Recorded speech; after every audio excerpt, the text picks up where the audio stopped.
আমি ভিক্ষা চাইছি সবার কাছে, আমাকে সাহায্য করে। কেউ দেখতে আসে না, খোঁজ খবর নেয় না। একা মেয়ে মানুষ হয়ে আমার মা আর আমি ওকে নিয়ে চিকিৎসা করে চলেছি আজ 3-3.5 মাস। আমি আর পাচ্ছি না, আজকে আমি নিঃস্ব।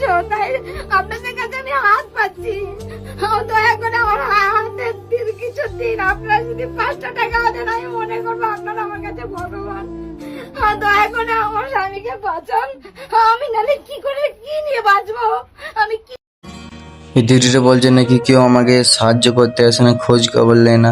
আর যা তো আর স্বামী এখন মৃত্যুর সাথে লড়ছে, আর এই দিদিটা যতদিন চিকিৎসা করেই যাচ্ছে, আর তা তো ওর মাও সাথ দিয়েছে। আর ভিডিওর মধ্যে কোনো আমাদের স্ক্যানার নেই, আমি আমার ভিডিওতে স্ক্যানার লাগাতে পারছি না। প্লিজ তোমরা ভাই ভিডিওটাকে শেয়ার করে যাও, যে ব্যক্তি এই গরিব পরিবারটাকে হেল্প করতে পারবে তাকে শেয়ার করে দাও। আর যা তোমাদের গ্রাম থেকে যদি আমার ভিডিও দেখো, প্লিজ ভাই একটু হেল্প করো। মানুষের পাশে দাও ভাই, মানুষের পাশে দাঁড়ালে কোনোদিন কোনো ক্ষতি হবে না। মানুষ তোমাকে ঠিক একদিন ফেরত দিবে।